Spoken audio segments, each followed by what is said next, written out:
check out IPVanish in the description below. This is a VPN which you know is obviously going to help all of you guys who are still struggling with that crappy 3 PM blackout that we still have as a rule in England in big 2025. But you guys already know VPNs help you get access to other countries and their networks which are allowed to show the 3 PMs. So if you guys head down in the description or just scan the barcode, which is on the screen here somewhere. If you guys want to scan that, you get up to 83% off with IPVanish. So go check that out. Link is in the description. Yes, guys, welcome back to Chelsea Fan TV. Welcome back to another episode of 5 Things We Learnt. Here, we're talking about Wolves 3, Chelsea 4, because somehow that was the full-time score. Half-time, it was 3-0 Chelsea. Full-time, it was 4-3 Chelsea. We've got to try and explain that one to the masses. But what matters is that we're through. What matters is that we've got a very favourable tie. See, looking at all the teams that are still in the tournament. Could have been at home, but you know what? There's a nice away day in there as well. I might even pull up for it because I haven't done Cardiff away since 2019. And that one was a tricky game in itself. So I might pull up for that. You know, you never know. But we're going to delve into everything regarding Wolves 3, Chelsea 4. There's a lot positives and negatives to get into today. I still can't explain how we managed to make this into such a difficult result. But, yeah, Chelsea, that innit? It's never easy at the home of the world champions. Hit the likes, subscribe. Big up to every single one of you that's locked in. And the first off, 0 complaints. Absolutely no complaints. Wolves put themselves into so many problems. We capitalise on those problems. The first goal was a lovely counter press. Gittins wins the ball back. Santos gets a goal with his weak foot. The second goal, another assist by Jamie Gittins. Does very well on the left-hand side. Puts a lovely little cross into the box. Tyreek George gets on the end of it. And it's 2-0. Then Wolves, yet again, get caught in possession. Santos intercepts the ball. Esteval chips the goalkeeper. We go to half-time at 3-0. It should just be that straightforward. The game's done. Handle the second half professionally. See it out. And off we go to the next round in comfortable, convincing, and professional fashion. No. We don't do that over here. So, Bueno Notte just gives the ball away in a very dangerous position. And we give away a goal on the counter because we get caught out. Then the substitutes come in and they don't really help us like that. Enzo comes in and his passing is just all over the place. Neto comes in, doesn't really contribute too much. We switch Gittins to the right, which I don't get because he was cooking on the left-hand side. But we did rectify that later on in the game. So cool. And yeah, Liam Delap went and got himself a stupid red card. In between all of that, we concede another long throw because typical Chelsea. Philip Jorgensen handling it terribly as usual. And then, what's his name? Jamie Gittins produces what should be our goal of the season. I don't know if we see a better goal than that. Because just the audacity and just the shock because it was just out of nowhere. Like a Trivela curving and then just hitting the post of goal. It's incredible. It's an incredible goal. I've watched it back about 20 times already since I've woken up. But just as we seem to relax and we think, okay, cool. We've saved ourselves the embarrassment of going to penalties. Boom. Conceded again. Just like that. Thankfully, that was it. And we leave at 4-3. But it should never have been like that. There is no reason for us to be running up Carabao Cup Classics against a team that has got no league wins. That is horrendous. And like, there's going to be a lot of bad stuff from players that we talk about. I'm going to start on the good though. Gittins and Esteval. This wing play, this wing pairing, I need to see it in the Prem soon. Because there's too much promise right now in the games that I'm seeing. These two look confident. These two don't like drop their heads after one failed motion. These guys are comfortable on the ball. They're selfless. Their decision making is getting better and better by the game. And I compare it to like the Garnacho-Neto pairing that I've seen, which just seems to frustrate me in a lot of moments. Garnacho frustrates me most of the time. Neto, not to the same extent, but there's not really a level of consistency with him either.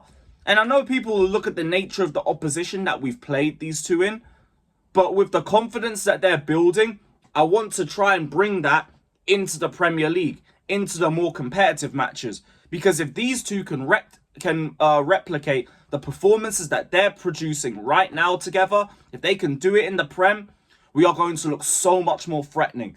Because what a lot of teams are doing with Chelsea is that they're making the middle as compact as possible. Because all of our key players are playing within the central areas. And we're just not having the amount of threat on the wings that we need to have in this system. Gittins and Esteval are giving me hope that there is something that we can get out of these wingers in a consistent basis. But I just want to see it in the Prem.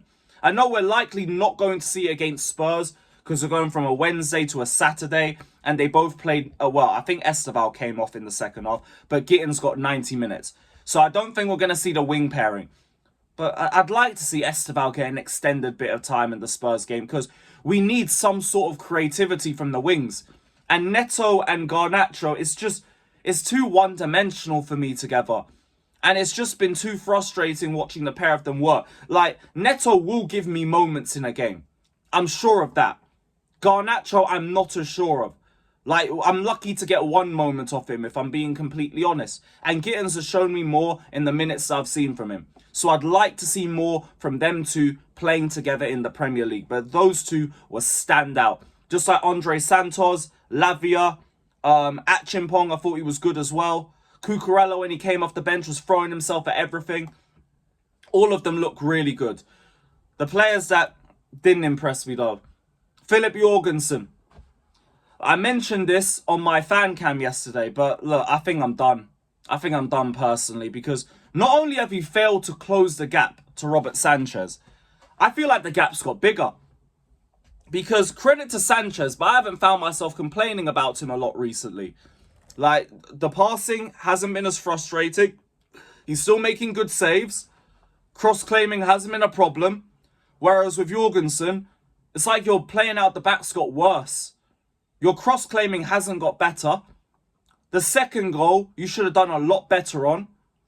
And it's like every game, you seem to be a big problem. You seem to make a big howler. And this is from my number 2. No. Nah. Look, we got enough goalkeepers. I don't need this. You probably should have gone to Strasbourg in the summer like we originally planned. Like Penders, Slanina, any of the other 4 or 5 goalkeepers that we still have. I'd rather that because Jorgensen is showing me absolutely nothing. And I want these cups. Because like we're not going to win the league. I want us to just be in contention for as long as possible. Because the longer we do that, the less we're in a top 4 race at the end of the season. But like, I want the cups, and you are showing me that you're a problem in nearly every cup game and even the Champions League games. Ajax, the one penalty that you got was right at you, and you still couldn't get a hand on it. Still. It's just not good enough, man. It's just not good enough. So for me, Jorgensen, not it. Another one, Buonanotte. You are too safe for my liking. My 10s cannot be constantly going for the safe option. And he's doing it because he just don't trust himself. He's so one-footed, it's insane. And then he's hiding behind the ball. He's giving up the ball in key areas. Yeah, there was the odd tackle and like defensive action here and there. I'll say in spite of that howler for the first goal, I think he showed up in enough moments defensively. But if I'm only praising my 10 for defensive actions, what's the difference between you and Conor Gallagher? What's the difference? Not good enough. This is another one, and like he's not even on an option to buy. What is the point? That 40 million on Garnacho could have gone to a 10 or to a centre-back, and we'd be better for it. But yeah, Buonanotte, another one that failed to impress me. Enzo, like I said, came off the bench, was terrible. Tosin, I don't know what's happened to this guy's aerial threat. But the bigger thing that we need to talk about is the elephant in the room, which is discipline issues. We got another stupid red card. Liam Delap, I've cost you enough for it. You still need to hold the smoke for it, because that is such a stupid red to make, especially when we've missed you so much since you were gone. But it's a bigger issue within the squad. We've had discipline issues for years. This actually even goes back to the Poch era. We are constantly racking up stupid yellow cards, And now we're adding the red cards to it as well. I'm glad Maresca has finally not just called it out, but started cooking the players. Because he cooked Liam Delap in the press conference afterwards. And it's about time. Because these petulant, stupid cards are costing us. Malo Gusto sliding all around the place in the second half against Forest when he was on a yellow, begging for a red. Liam Delap came on and just started scrapping people. One time he's got his fucking hand in one of the centre-back's face. Another one he's throwing out elbows like it's Nicholas Jackson again. You need to be better. These players need to be smarter. Tyreek George as well earlier in the game got a petulant yellow. Esteval, there was actually a time in the first half where I was a bit concerned that he was going to get himself a second yellow card that we did not need. Like, the petulance in this squad needs to improve. And I need the manager to be a lot stricter with these players when it comes to punishing them for this stupidness, because it's costing us. It's seriously costing us. The leaders on the pitch as well, I need them to lead. I need them to calm the team down. Your tossins, like, where are you? Where are you? Because no one's calming these players down. This is something that needs to improve because it's something that can be exposed by the opposition. Get in the Chelsea team's head and they will get themselves sent off. We need to be better at it. The last point, another elephant in the room, long throws. It's like we commit everybody to the front post because we don't trust that we're going to get the first ball, that we leave all other areas of the pitch vulnerable. The far post, the edge of the box, and that's where we always seem to struggle. Because it's never the first header. It's always the second one that we struggle with. So, like, this is something for Bernardo Cueva and Maresca that they need to work on. Because it's not good enough. But we won. We're through to the next round. Thank God. Now go beat Tottenham.